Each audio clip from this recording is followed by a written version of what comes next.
It's January 21st, 1921, in Chicago. At the Congress Hotel, the lobby is ablaze with reporters as upstairs, in a private meeting room, the most powerful owners of baseball are huddled around a table with fountain pens ready, signing Kenesaw Mountain Landis, a federal judge, to become the first commissioner in any sports league in the United States, with hopes that he can change baseball as he is given unprecedented power to act in baseball's best interests, banning players, changing rules, and making sure the game stays great. Question is, did he do that? Or was he as shady as the gambling men for the reason why he was brought in? Join us today as we find out about Kenesaw Mountain Landis becoming the very first sports commissioner. Today on Daily Sports History.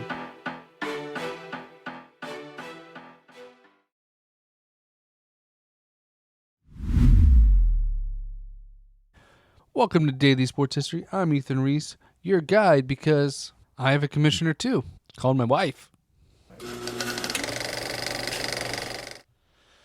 So Kenesaw was born in Ohio in 1866, and he was actually named after a Civil War battle called Kenesaw Mountain, where his father was wounded. It also led to just a great name. If you want someone to lead an organization, and you have David Simon or Kenesaw Mountain Landis, you're going to go.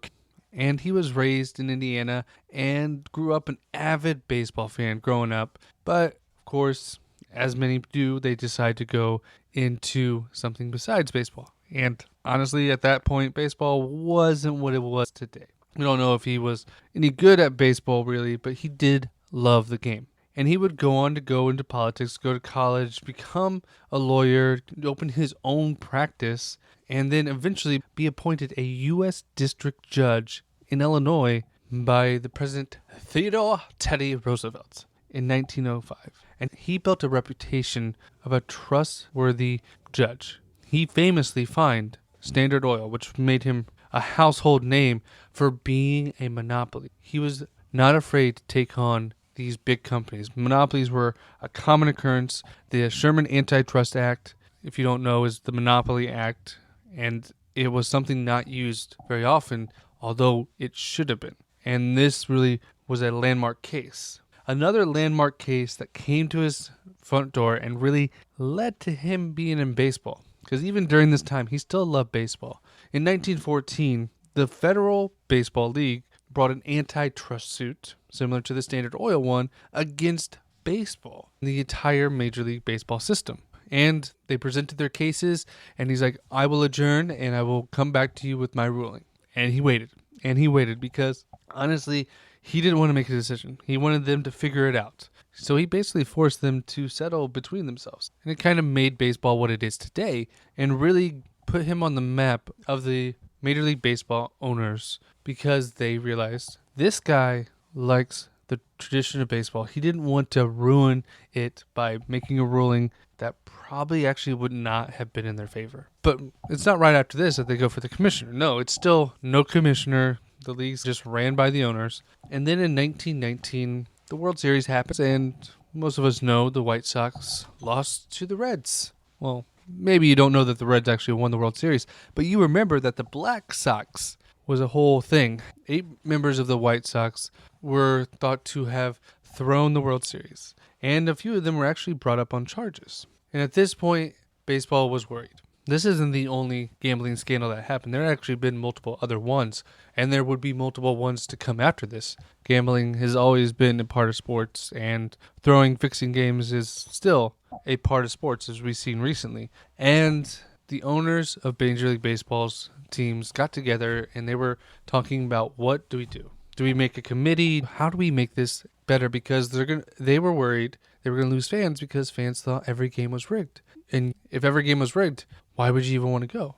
And this was huge, because these teams were starting to make a lot of money. So in doing this, they remembered, hey, do you remember that judge for the antitrust lawsuit we had with the Federal League? What if he joined us? He loves baseball. Maybe he could be the commissioner, and he is firm, and he wants the best for baseball. So they contacted him about this, and he agrees to be a part of this. but he insists on a few things that really were actually good things to insist on. One, he wants to be the sole commissioner. Whether that's a good thing or a bad thing, that's debatable.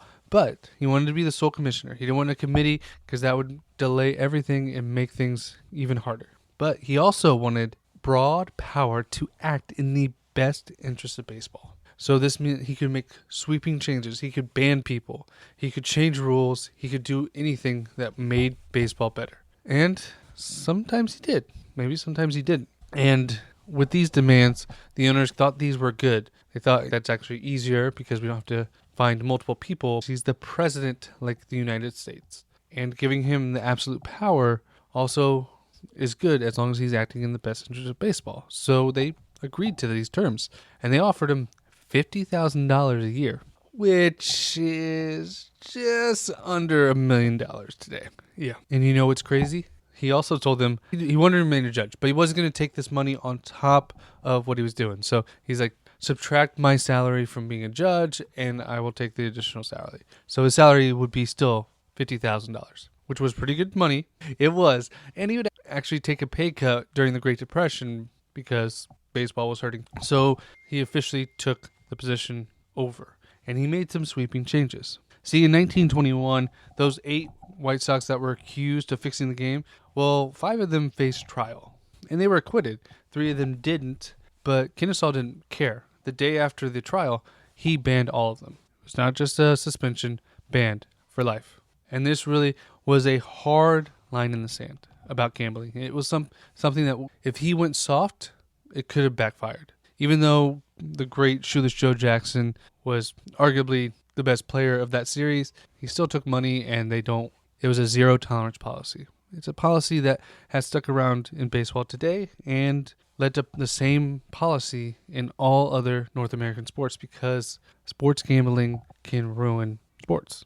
It's the same as it was in the 1920s as it is in the 2020s. Over the next 2 decades, Landis would ban and declare dozens of players, owners, and coaches throughout the years for gambling and other issues. But in 1938, he also freed 74 St. Louis Cardinal minor leaguers from their farm system because they were violating the rules. Now, this angered the executives of the team, but it also showed that he didn't take orders from the team. He did it for the best interest of baseball. Now, his legacy would be capped. Now, he would be the commissioner until 1944. So over 2 decades, and it was a good 2 decades. The league grew thanks to the help of the likes of Babe Ruth and Lou Gehrig's, but the league grew.